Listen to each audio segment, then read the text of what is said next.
What's happening, people? It's your boy Los coming at you live from Shot City, my city. The temperature is approaching 70 degrees, even though it's March 2nd, which doesn't sound all that bad if you're not from around here, but this is crazy talk for Chicago. And more importantly, it was this temperature like a week ago. Anyways, today, first of all, I haven't been doing this as consistently as I've promised. In fact, it's been almost a month since I recorded my last meandering screed, as George Bush described Ahmadinejad's attempt for peace message that he sent him way back when.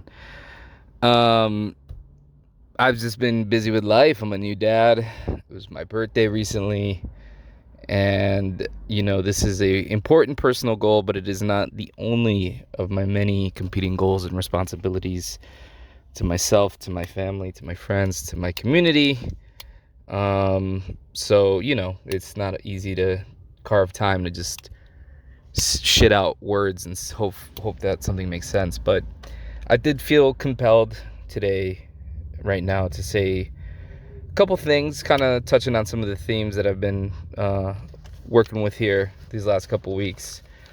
And I think, last time I believe it was despair was kind of the central theme, and that definitely is, pervasive. But I think I want to begin to move away from the diagnosis, so to speak, and move into a a prescription, treatment, of societal ills, but doing so from whatever my perspective can be described as. And I really do not like labels, so I'm going to avoid embracing the label left leaning here, because it's not always applicable, but I think most would probably put me in that camp. But if you're a right-leaning person, there might be something here for you too, so don't tune away just yet. I don't hate you by definition, and I don't see the world in this kind of binary, and so maybe there's something here for you too. I think that something that happens, something that happens with like politically oriented people like me, and especially men, I think there's a gendered component to this, is that we see the problems of society as like the video game The Sims, which is if you arrange the correct initial conditions and then set up the environment in the most optimal way, things will play out in a way that is predictable and desirable. Now, I actually still believe that that's the case to a significant degree. Otherwise, I wouldn't believe in public policy or government. However, I think that there is a failure of what is described as the left or progressives in the United States in embracing a more holistic view, which incorporates spirituality, religion, mindfulness, self-help. The list goes on. One of the biggest problems that I see, and one of the reasons I don't self-identify as a quote-unquote socialist for many reasons, is that the prescription of the problem is, number one, it's very specific, and number two, it is so totalizing that it seems to diminish the importance of other things. And number three, it's really hard to get to. Like, Marx and those who followed in his footsteps kind of had a view of the world, which was, in order to get to this idealized utopian place, we need to engage in this struggle, and this will ultimately result in victory sooner or later, right? And that was often very, very explicitly a violent struggle. Most Americans are not ready to take up arms, even under the deleterious circumstances, the ever degrading situation for the average American of any political disposition or lack thereof. most people are not ready to kill anyone. They don't want to kill anyone. They're not willing to be violent. They're not willing to burn property or houses or engage in acts of terrorism or warfare, nor should they be. I mean, I personally think that that's bad, and I think that's less desirable than, um, maintaining the status quo even. And so in some sense, I am conservative in the sense that I believe that the best means of change are nonviolent in nature, and that is one of the great evolutions of our history, is that we've entered into a period of greater nonviolence relative to our past, which was defined by endless war on behalf of the owner class, the capitalist class of previous eras, which were just the landed gentry who sent their peasants off to die in endless conflicts over religion or whatever. So I think, it's funny because I don't want to understate the importance of what I see to be capitalism as the central problem in all of our lives currently. Now, that obviously your mileage may vary, right? If you are already super rich, whether because you were born into wealth or you earned it, doesn't matter. And especially, if you have achieved a certain level of removal from anything closely related to survival, financial or literal or otherwise, then this conversation, these ideas of capitalism might seem kind of far removed. And so this doesn't apply to everybody, but, speaking on behalf of most people, the average, again, using my national perspective as the scope of my lens for now, the average American, those who are close to or even a part of the upper middle class, and definitely those who are, middle, lower class, poor, whatever, all of which I believe constitutes the working class, right? People who work for a living. The way our entire society is set up is that you have to go to work every day for 8 hours a day, 5 days a week. And what you do, and how much you're compensated for that work basically determines everything else to one extent or another. Now, what kind of job you're able to get and what you do at your job and how well you perform, all of those things are really, there's variables, right? So it's such a complicated and layered and nuanced and,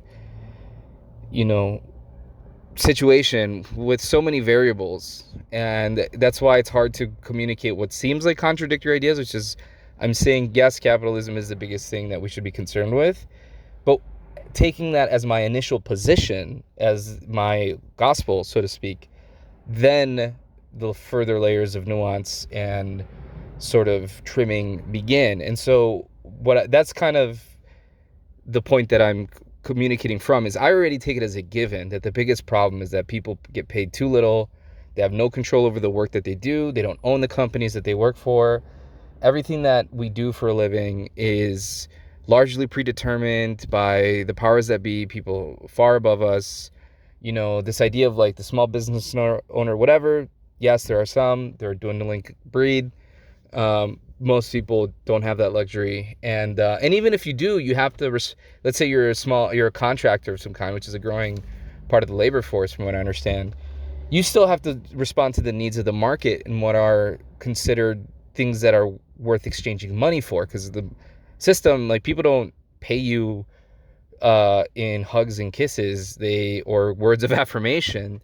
They pay you in dollars and cents. And so even if you're a great citizen, a great human, a great family member, that doesn't pay the bills. And this motif is literally at the heart of many like popular movies, especially again around masculinity, which is like, I don't care if I remember that scene from Glengarry Ross. The guy's like, I don't give a fuck if you're a good father, good husband, you coach the team, you go to church every Sunday.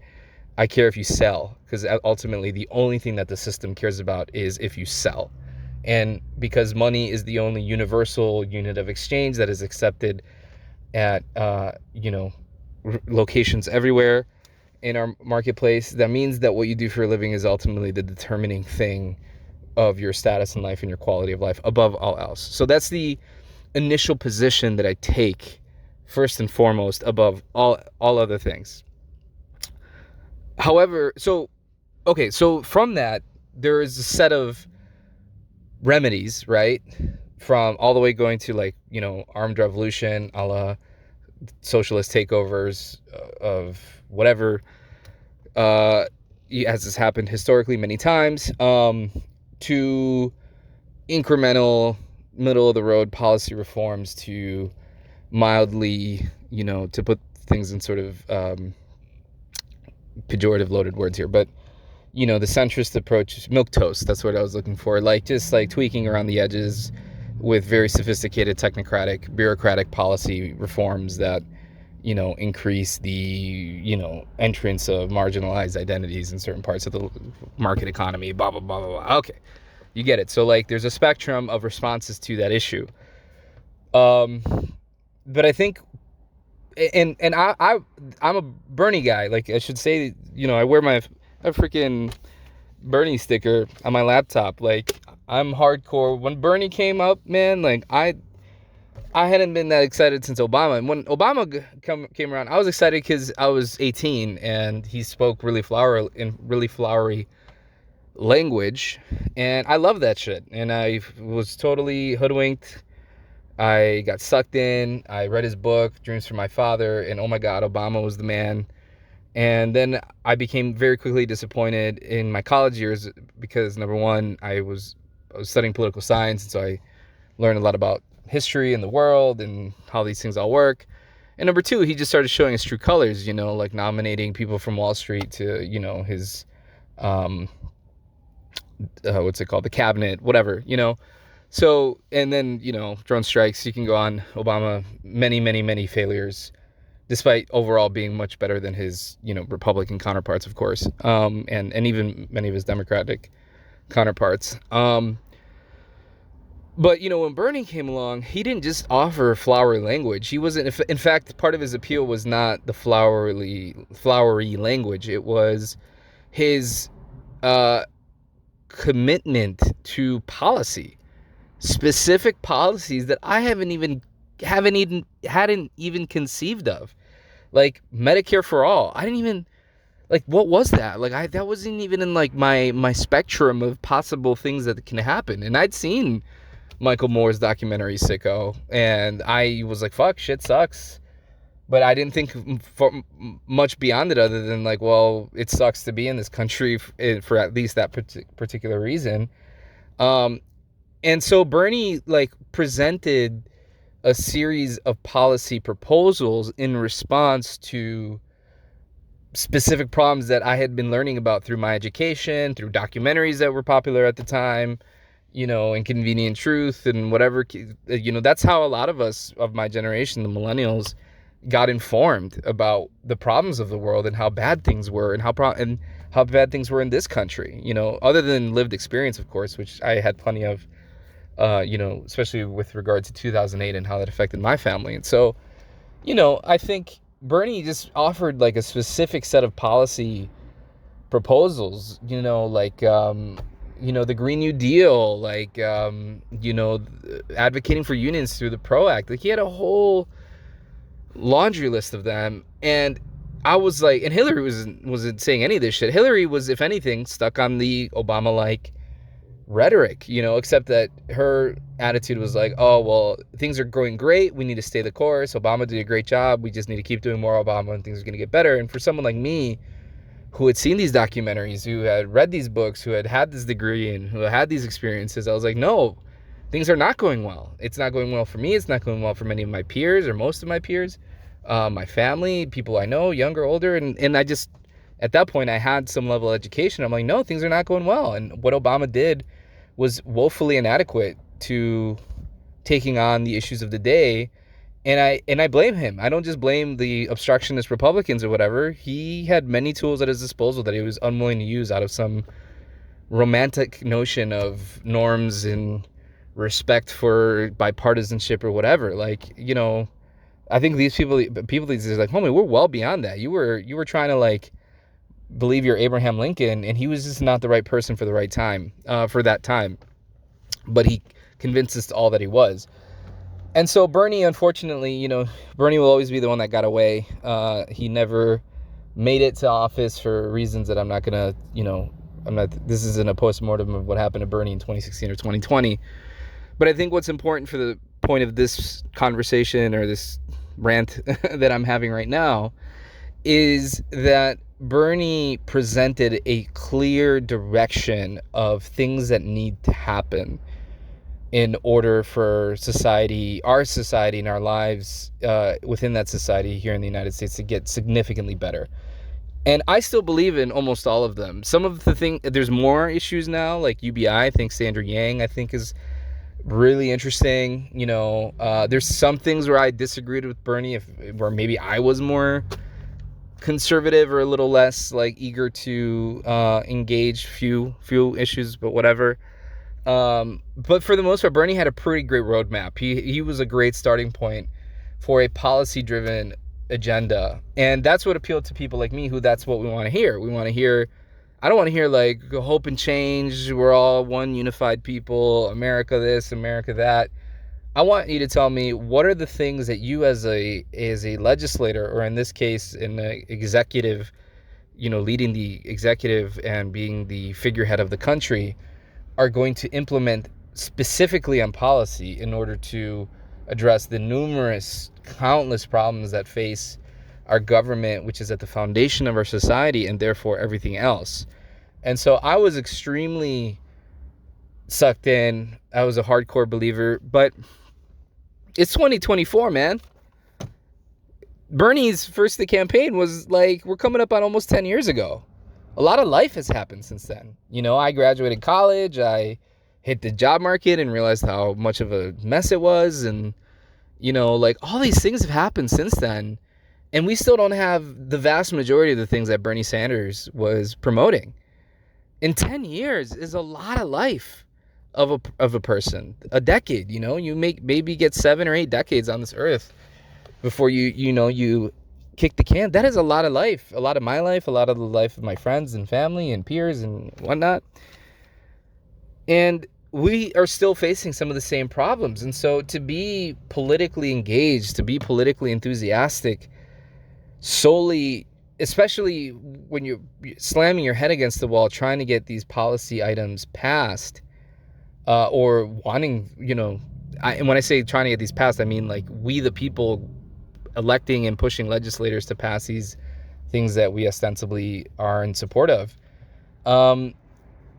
There has to be a intermediate kind of, there has to be something given to you as a self in order for you as fuel for the journey to survive. And I think the cultural right, especially for men, has done a much better job in appealing to the day-to-day life that we live within the system that we're trying to change. There's a lot of YouTubers, some of which I agree with, and some of which are not right-wing. A lot of these YouTubers don't even touch politics. They don't want to. They think it's, I actually find it to be like almost like a fundamentally conservative position. I think that politics is not worth your attention because it coincides with the idea of small government and that government is the enemy, and therefore, you should be worried about starting a business or bettering yourself or getting a degree or a better job or treating your mental health issues or exercising and improving your whatever, so that you can work within that system, because the system is as best as it can be and the government can't do anything about it because the government's bad. And so, therefore the ideal and most intelligent way forward is to self-improve.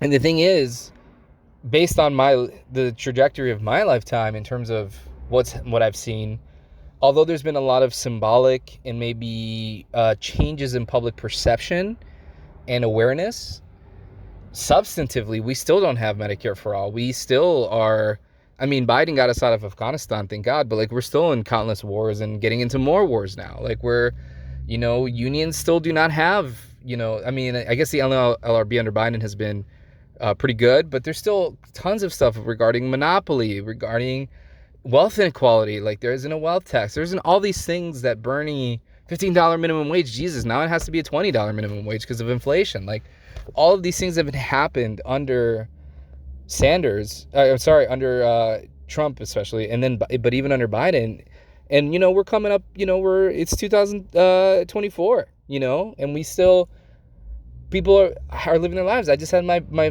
first son was just born 3 months ago. It's his 3-month birthday today, and we're living life, and so we need something to move us forward in this struggle. And this is what I think people like Marianne Williamson and Cornel West and people of their ilk have done well, which is to tie in the self-help, the spiritual, the day-to-day experience of life and not reduce it only to this large-scale politics, especially electoral politics, which I think many, reform and or left-leaning people, people who are interested in like fundamentally changing the government, have sort of, we've all burnt out on this. We're like, I think there's all this reporting coming out these days that there's significant fatigue and burnout with regard to what do you call it, the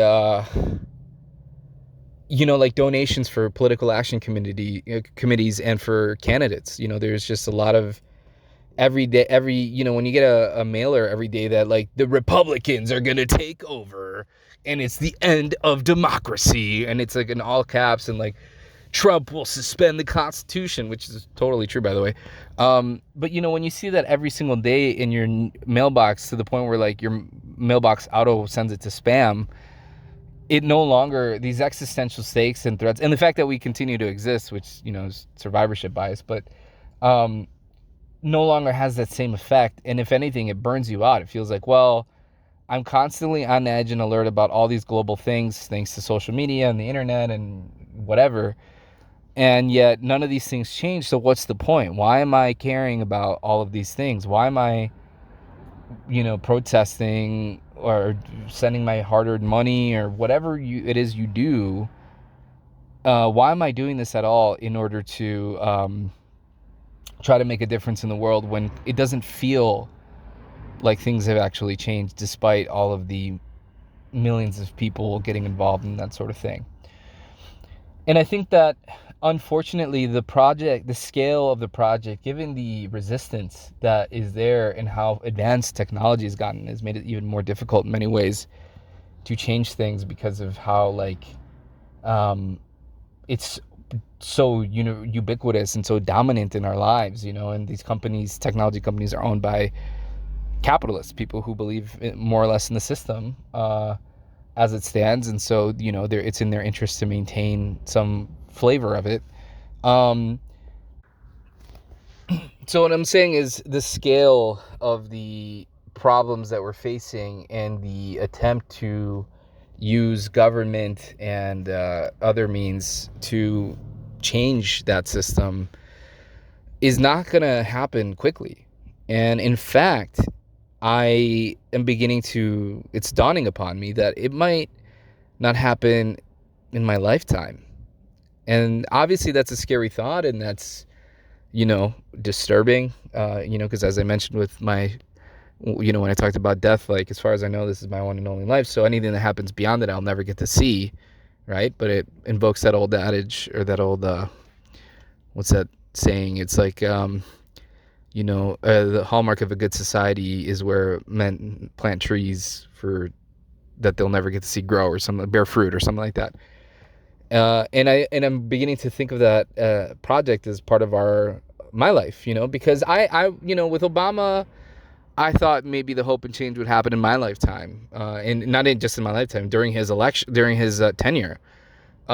With Bernie, even though he didn't win, whatever, I was hopeful that maybe all the elected representatives, the Justice Democrats, yada yada, that came in the wake, and all the momentum, the grassroots populist energy that's been kind of percolating, particularly on the left, but even on the right to a very limited extent. I do see some positive movement there, insofar that they're anti-establishment, and because the establishment at the end of the day is the main problem. But none of this has transpired in a massive, significant degree to the changes that I think are necessary to dramatically improve the lives of people. And so it's, I used to joke that I thought Bernie like wouldn't see the promised land. I thought Bernie, was like Moses. He would lead the people to it. But if I recall correctly in the Bible, Moses never actually set foot in the promised land because he like got mad at God or something. God's like, all right, well, even though you did all this work and you dedicated your life to save your people, because you got upset one day, you don't get to see it, or you don't get to like step in it. You only get to see it from a distance. I think that's I might be misremembering, but I think that's the quote. I thought that was going to be the case for Bernie. I thought he was going to lead us to the promised land, die, and then in the next few years, things would turn around. But now it's like that might happen to me. Maybe the things that I'm after, politically, the things that I care about that I think we all need to be after politically need to be there are not things that may possibly not happen in our lifetime because of how intractable the system has become, how inexorable, inevitable. It's completely, it's unmovable. Like it's this fortress, this colossus. It's this massive entity, this bureaucracy, what's called the deep state, big government, whatever the hell you want to call it, big corporations. They're so entrenched and because they have money and they pay the most intelligent and talented people, the highest and hardworking people, the highest amount of money to maintain their power, to build moats around their castles so that no one could mount them. I think that it's just, now I think it's naive to think that I even, like within my lifetime, it could have been done, most of these things. And so now, what does that mean? What does that entail if that's the case? Well, it means that millions of us are going to suffer much more greatly than is necessary or I would like. Many of us will never own a home. Many of us will, be bankrupted by medical bills. Many of us will work meaningless jobs for companies we hate for very little pay and never get out from under and always be paycheck to paycheck. And what are we promising to people if that's the case? What am I promising to myself, to my friends and family, to the world, or to the people in this country, at least? Again, it's kind of the focal point of my perspective for the time being. And so I think that because of the scope and the magnitude of the problems and the difficulty in changing them, instead of continuously only focusing people on if we just organize and elect these candidates or protests or whatever it is people are saying, which I still think is the main thing, it's the fundamental thing that needs to be done, we also need to offer people fuel for the journey, community, belonging, resources, support, hope, strategies of how to get through life. And in a sense, like, I think what is sort of, again, I really don't like these political labels. I'm only using them insofar that they are useful, but they're not the core of what I'm saying. But it's basically what I'm thinking of is leftist self-help, or left-leaning self-help, which is for people who are, because a lot of the self-help stuff that I read, because I need it. I need that shit. I watch Dr. K on YouTube. I watch, things about ADHD because I have ADHD and depression. And, I read stuff all the time of stoicism and, alpha male grind. I don't watch that. But like, some of the motivational stuff that's like very like, you can do it. Like you can get ahead. But a lot of that stuff is very coded in right-wing language, and sometimes it's like explicitly so because that's the worldview of the people espousing these ideas. But like it's appealing to me because it gives me hope. It gives me fuel for another day to say, maybe if I work out a little bit more, or I get treatment for, with a psychiatrist, or I go get into coaching, or something, I do something XYZ, I get a better job, yada yada, then my life will be complete and my life will be fixed. And that seems so much more in reach to me and the average person than does, taking over Congress electorally, or even less so violently, which I'm against. But like, and completely, a third party or mass protest somehow. It's like that Eric Cartman skit where it's like, he has this plan on a board and it's like point one is something, then it's like question marks for all the middle points, and then it's like profit at the end.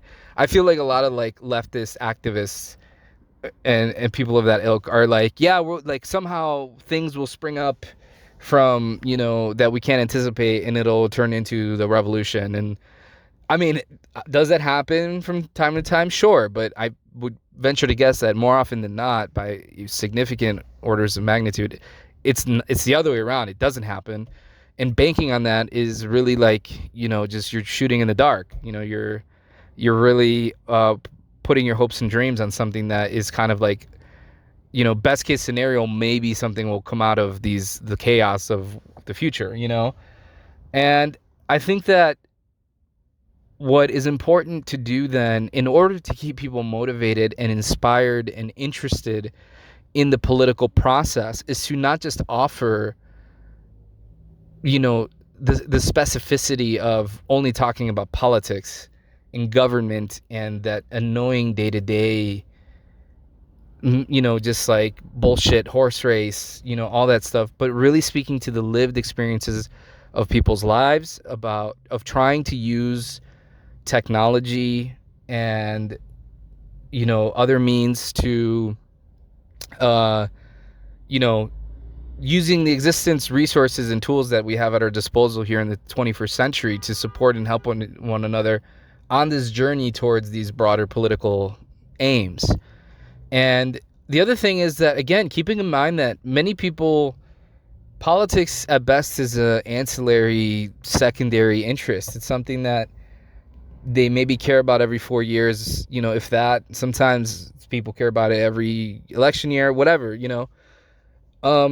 but it's not something that is the guiding force of their life. And in order to do that, in order for politics and political movements to be more central, which I think they should be, ironically, to all this that I'm saying, it should be that all of us see that the core problem of our society is political in nature, that the reason so much of us suffer is because we're trying as individuals to solve problems that are caused by collective action or inaction, and we're all trying to play the game in that system, thinking that we're the ones that are going to make it, when the reality is the statistics show most of us are not going to make it. It's important to define what making it even means, but like, we're playing an unwinnable game.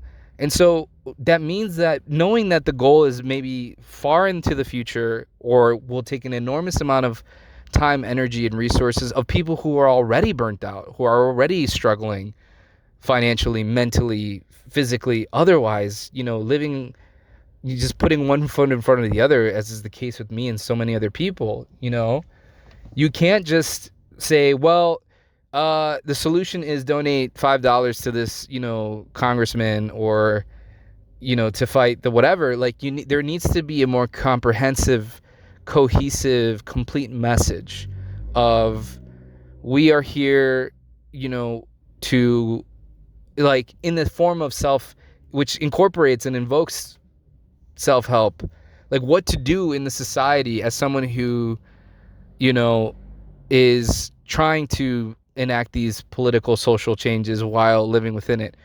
There's a guy, I think his name is Elliot Sang, who I don't 100% agree with everything he has to say. I would say he's more staunchly leftist in his worldview than I am, and especially with the aesthetic of the left and the culture of the left.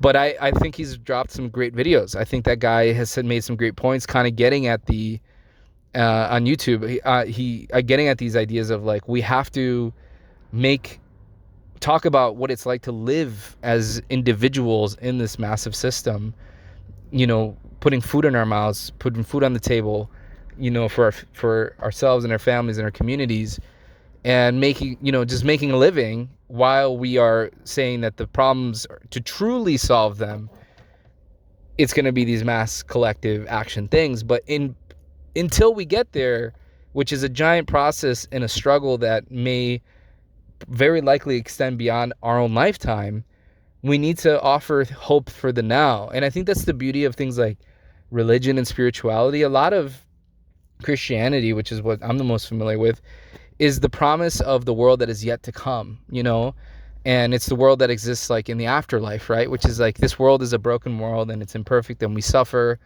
but Jesus suffered with us and he suffers with you now in the present. And that's immensely appealing, to think that God is suffering with you at all times. It's incredibly powerful language that still, to me as an agnostic, I find incredibly moving, to think, or for people who believe in ancestral spirits, that the ancestors are with you, and or whatever, energies, the universe, it doesn't matter, but like, it's this, like, I think, as someone who again is politically minded and is and does think that the government and politics, which is how the process of the functioning of the government happens, is this, is the, let's say, main culprit, it's the kingpin. We still all have to slay all the sub bosses, all the sub dragons, all the sub enemies before, or while we work on the big one together, because none of us as individuals is going to solve climate change, or we're not going to solve wealth inequality, or, the private ownership of the means of production, and the fact that none of us have any say in our workplace, like democratizing the workplace, whatever. We're not going to individually solve that. And we still have families, we still have uncles, we still got cousins, we still got friends, we still got hobbies, we still got addiction to social media. We're still just trying to get by. We're just trying to like move forward in life, and we need something. And so I hope that, and ask to the world, if anyone who is more involved in this stuff, is to begin incorporating some of that religion, self-help, mental health, more tangible, in your reach kind of messages, ideas, suggestions, to help people who agree that we have big societal problems, but for them, listening about it all day isn't going anywhere. And I'll end this message with something that I might, clip out in the future, or might make a more in-depth thing in of itself. But I want to end it with a call to specific YouTubers that I follow. I mean, I've been watching for many years now. These people have no idea who I am. To the, what's the word? The parasocial nature of social media and the internet and the modern day communications. I've spent hundreds, if not thousands, of hours listening to these people's thoughts and opinions. Many of them, I'll name a few. But to a message to them, which is, first and foremost, I think that many of them have gotten complacent. Namely, I think Kyle Kalinske of Secular Talk, who was the Bernie whisperer, the Bernie bro whisperer. That dude is resting on his laurels. He's saying the same shit he's been saying for a million years, because he has boxed himself in as a commentator, as someone who just goes in front of a camera, says some shit, and then calls it a day. And that boxing yourself in is capitulating, abdicating your responsibility to the world and to your very audience. That, he took a stab at one point with Cenk Uygur and others, starting the Justice Democrats. And I thought that was the right direction, to try to do something, not just endlessly commentate, talk about the world, talk about the issues of the world. And he actually was like, no, we're going to try something. We're going to get these, people, these working class people elected in the office on this policy agenda that we believe is popular among the American people and is aligned with like the Bernie Sanders kind of vision. And look, I mean, they started something, AOC is a thing now. Most people know who AOC is, love her, hate her. She exists. And so something happened, something positive, I would say, overall, because before it was all corporate Democrats, or almost entirely. Even the the Congressional Progressive Caucus was themselves like comically conservative or right wing or centrist, whatever you want to call it, relative to the voting base. And so Kyle Kalinske needs to get off his ass, stop just being, a wealthy fucking guy who just sits there and shits things out, and needs to start working beyond his job title. If I had a fraction of the influence of the power that that man has, what wouldn't I do every fucking day? If I had tens of thousands of people listening to what I had to say, I'd be sending them to candidates. I'd be telling them about mass protests. I would be I would be getting like fucking investors trying to like create some like tech like platform strictly for organizing or whatever. I would be trying to constantly ideate and use every single tool at my disposal with that level of influence, to do that. Now, to be fair to Kyle, like, he's like, I'm a huge fan of his, and I grew up with him, but that's a dude that's sitting on his ass, and that's just the one that I like in particular. Whoever is listening to this might not even know who he is or others, but there's a ton of them. Crystal Ball, same thing. She's a self-described journalist. She does the same thing that Jon Stewart does. Jon Stewart is another example. He's a comedian, and how is Jon Stewart a comedian when the vast majority of people who watched the show during his peak, that was their source of news. Now, he might make funny jokes and think he's a comedian in his own mind, but at the end of the day, the vast majority of people who were watching his stuff were watching him for the news value, because they were like, it was news that was funny and entertaining, but it was news. He was a journalist, and he never fully accepted that responsibility. And I wish now, instead of going back to the Daily Show, which is great, I mean, the show's good, he would run for office. But instead, these people like box themselves in. They're like, no. I'm a comedian. I'm a journalist. I'm a commentator. These are capitalist labels that are limiting you from, number one, achieving your full potential, but number two, and more importantly, like upholding your responsibility to society. Because if any one of us, like, if I could trade places with any of them, I know exactly what I would do. I would be using every single day, I would be using the communications infrastructure and the fact that I had an audience of thousands, if not millions of people looking at me, to organize on a daily basis. Hey, this is what we need to do today. This is what you need to do every day. And, one of the first early examples of that was like Obama's 2008 campaign and how he used crowdfunding and small dollar donors. And this was when technology was being leveraged. These guys have all the tools in their hands, but they're still stuck in the mindset of like, this is my job. I go to work and I sit in front of a screen and I do things and then I go home. No, like, this is all limiting your potential. And it's the fear of failure, and it's the fear of like getting out of your skis and like dabbling in things that you're not an expert in. It's like, no one else is coming to save us, bro. If I had the means, if it wasn't for the fact that my politics are sufficiently misaligned with my local environment that I don't think I could ever win for office, I would run. But the fact of the matter is because I have like 3 or 4 conservative viewpoints, and I just don't bend the knee, and wear a kente cloth whenever something about like the riots of Black Lives Matter was happening, or name your social justice issue that I take issue with, and the woke stuff that is fucking insufferable, for most people, especially outside of a liberal city like Chicago. When you talk to normal people, they're like, yeah, that shit's annoying. None of us fucking care. Even people of marginalized, especially people of marginalized identities that are working class, because, I am one, and I also know them and work with some of them, and I know how they think, and many of them don't talk in these weird ways that these like insufferable, my own elected representatives, who I otherwise very much like, the language and the attitude and the sort of approach that they have. I would run, but I can't, because I know I don't have the resources, number one, or the time or the energy. But number two, I'm politically misaligned. I'm like, there isn't a party for me. I'm politically homeless, even though I am very much left-leaning or whatever.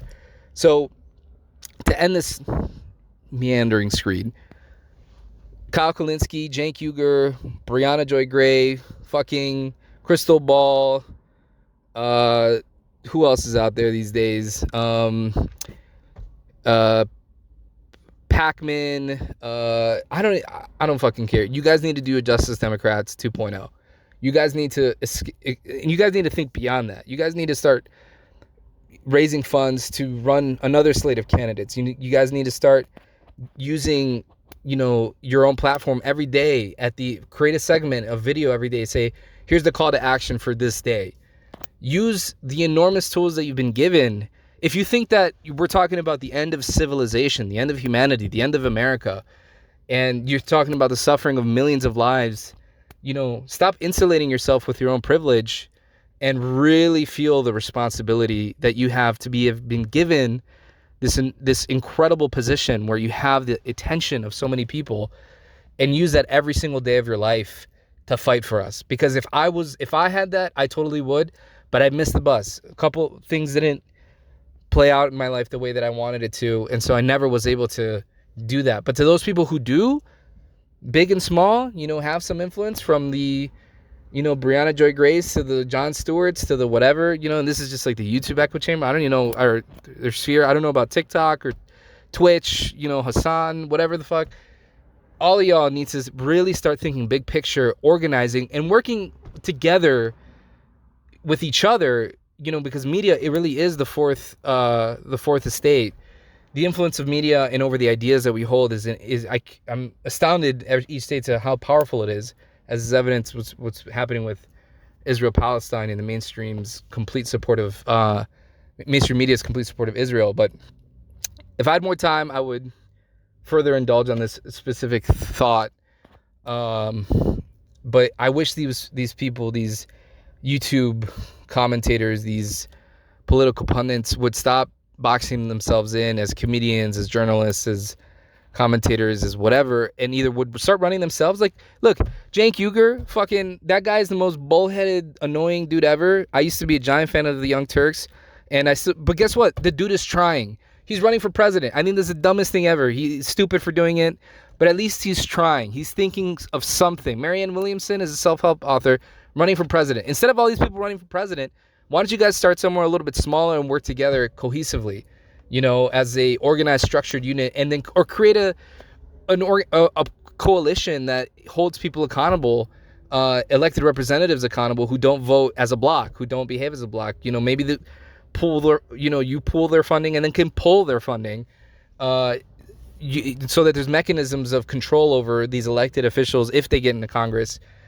Which is, because once we got the Justice Democrats elected, and then they were just kind of out doing their own thing, and that was a complete disaster. And they've really been more of a symbolic thing than anything. But yeah, I would love to see these people really get out of their comfort zone, get out of their status quo, really do something, go beyond. And to go to my initial point, just to wrap this up, I really think that in the meantime, for those of us who are here on the ground having to live our lives, we really need to be people who are of this left commentariat sphere, need to really start speaking to our experiences and how to make our lives better day to day, political, without even the political aspect front and center. You can, it could be taken as a given. It's like, hey, politics is my main interest, but guess what? We all have to live in the society, and here's things that we can do to improve our lives and to improve the lives of those around us while we're fighting for these causes, because like I said, the promised land is a whole lot further than I once thought it was. And I think that I need love, more love and inspiration and hope. And I would hope that some of these people whose living is just to talk about politics, how they would begin to incorporate that a little bit, given how difficult this project is, and the fact that years and decades will pass of our lives and these things won't come to fruition, and we still need to, be cared for now. We still need to be, seen now as we suffer in the moment, in the present moment, and not just take for granted that someday these things, if we keep donating enough money to AOC, 10, 20 years from now, she'll be president and she'll fix all our problems. So, all right. I wish I had more time, I had more to say, but I got to cut this one short. Peace.